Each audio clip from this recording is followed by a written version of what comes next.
നമസ്കാരം. പൂരോരുട്ടാതി 2024 പൂരോരുട്ടാതി നക്ഷത്രക്കാർക്ക് ഈ ഒരു വർഷത്തെ 12 മാസക്കാലത്തെ ഗുണദോഷ സമ്മിശ്ര ഫലങ്ങളാണ് നമ്മൾ ഇന്നിവിടെ നോക്കുന്നത്. പൂരോരുട്ടാതി നക്ഷത്രത്തിൽപ്പെട്ട കുംഭക്കൂറുകാർക്ക് 7 ശനിയുടെ 2ാം ഘട്ടവും, കുംഭക്കൂറിന് കഴിഞ്ഞ ഒരു 2 വർഷമായിട്ട് ദോഷാധിക്യങ്ങൾ കൂടിയും, മീനക്കൂറിൽപ്പെട്ട നക്ഷത്രക്കാർക്ക് ഗുണാനുഭവങ്ങൾ നല്ലതുപോലെ അനുഭവയോഗ്യമാവുകയും ചെയ്തിരുന്ന ഒരു കാലമാണ്. എങ്കിലും പൊതുവേ പറയുന്ന ഈ നക്ഷത്രക്കാർക്ക് മാനസികമായിട്ട് പിരിമുറുക്കം കൂടുന്ന ഒരു വർഷം തന്നെയാണ് ഈ 2024. തൊഴിൽപരമായിട്ടായാലും സാമ്പത്തികപരമായിട്ടാണെങ്കിലും വല്ലാതെ മാനസിക പിരിമുറുക്കം, മെൻ്റൽ സ്ട്രെസ്സ് കൂടുന്ന ഒരു കാലഘട്ടം തന്നെയാണ്. പൂർത്തിയാക്കാൻ കഴിയാതിരുന്ന പല കാര്യങ്ങളും നിങ്ങൾക്ക് പൂർണ്ണതയിലെത്തിക്കാനും, അത് പൂർത്തിയാക്കി തീർത്ത് നിങ്ങൾക്കതിൻ്റെ ഒരു പൂർണ്ണതയിലെത്തിക്കാനും ഒക്കെ സാധിക്കുകയും, അതിന് ആത്മവിശ്വാസത്തോടു കൂടി മുന്നോട്ട് പോകാൻ കർമ്മരംഗത്താണെങ്കിലും സാമൂഹ്യ രംഗത്താണെങ്കിലും നിങ്ങൾക്കതിന് സാധ്യമാകുന്നതാണ്. പല പ്രശ്നങ്ങളെയും ശുഭാപ്തി വിശ്വാസത്തോടു കൂടി നേരിടുന്നത് കൊണ്ട് നിങ്ങൾക്ക് പലതിനെയും തരണം ചെയ്ത് മുന്നോട്ട് പോകാൻ കഴിയുന്നതാണ്. സാമ്പത്തിക നില ഭദ്രമാകാതിരിക്കുന്നത് കൊണ്ട് തന്നെ പല കാര്യങ്ങളും നിങ്ങൾ മാറ്റിവെച്ചിട്ടുണ്ടായിരുന്നുവെങ്കിലും ഇപ്പോൾ നിങ്ങൾക്കത് മുന്നോട്ട് കൊണ്ടുപോകാനുള്ള ഒരു ആത്മബലം നിങ്ങൾക്ക് കൈവരിക്കാൻ കഴിയുന്നതാണ്. കൂട്ടുകച്ചവടം, അതായത് പങ്കാളിത്ത ബിസിനസ് ചെയ്യുന്നവർക്ക് പലതും നഷ്ടത്തിൽ കലാശിക്കുന്നത് മൂലം പങ്കാളിത്ത ബിസിനസ് ഉപേക്ഷിക്കുന്നതാണ് നല്ലത്.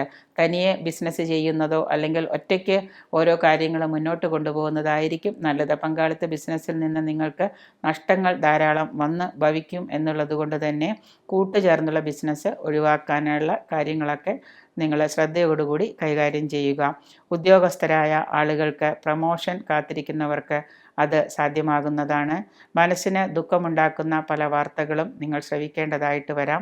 കുടുംബത്തിൽ ഒരു ഗുരുജന വിയോഗം വന്ന് ഭവിക്കുന്നത് മൂലം മനസ്സിന് അതിയായ ദുഃഖം നിങ്ങൾക്ക് അനുഭവയോഗ്യമാകുന്നുണ്ട്.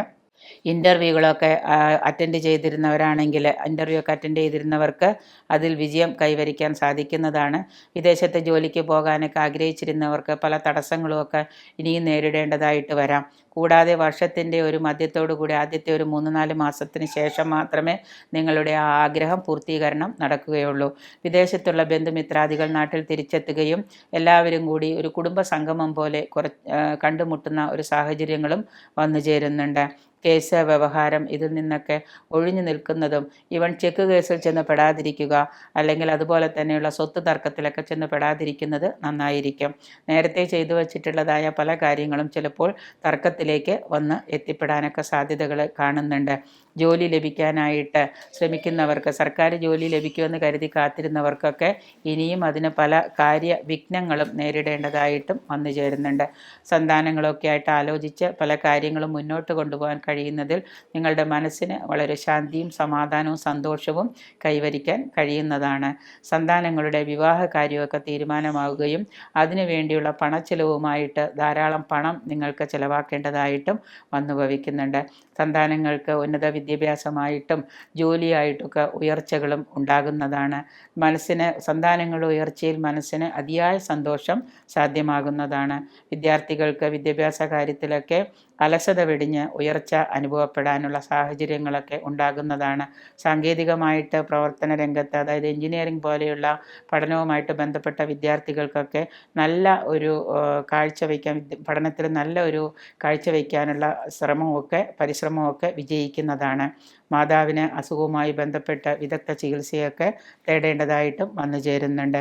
പൊതുവിൽ ഗുണാധിക്യങ്ങൾ കൂടിയിരിക്കുന്നതിനും ദോഷാധിക്യങ്ങൾ കുറഞ്ഞിരിക്കുന്നതിനുമായിട്ട് ശനീശ്വര ഭഗവാന്, കുംഭക്കൂറിൽപ്പെട്ടവരെ ശനീശ്വര ഭഗവാന് ശനിയാഴ്ച ദിവസം പ്രാർത്ഥിക്കുകയും അയ്യപ്പന് നീരാഞ്ജനം, അതുപോലെ തന്നെയുള്ള എള്ളുപായസം, നെയ്വിളക്ക് ഇതൊക്കെ ചെയ്യുക. ഭാഗ്യസൂക്തം, ഭസ്മാഭിഷേകമൊക്കെ ചെയ്യുന്നത് നന്നായിരിക്കും. മീനക്കൂറിൽപ്പെട്ട ആളുകൾ വ്യാഴാഴ്ച ദിവസം മഹാവിഷ്ണുവിന് അല്ലെങ്കിൽ കൃഷ്ണന് കൂടുതൽ നേട്ടങ്ങൾക്കായിട്ട് പാൽപായസം, ത്രിമധുരം, തുളസിമാല ഇവ സമർപ്പിക്കുന്നതും ഭാഗ്യസൂക്തം, പുഷ്പാഞ്ജലി നിങ്ങളുടെ കാര്യസാധ്യത്തിന് ഉദ്ദിഷ്ടകാര്യസിദ്ധിക്ക് ഭാഗ്യസൂക്തം ചെയ്യുന്നതും നടത്തുന്നതും നല്ലതാണ്. ശനി കാലഹോരയിൽ ഭാഗ്യസൂക്തം 3 പാരായണം ചെയ്യുന്നത് വളരെയേറെ ഗുണകരമായിരിക്കും. എല്ലാവർക്കും 2024 നല്ലൊരു വർഷമായിരിക്കട്ടെ എന്ന് വീണ്ടും ആശംസിച്ചുകൊണ്ട് എല്ലാവർക്കും നല്ല നല്ല കാര്യങ്ങൾ വന്നു ചേരട്ടെ എന്ന് ആശംസിക്കുന്നു.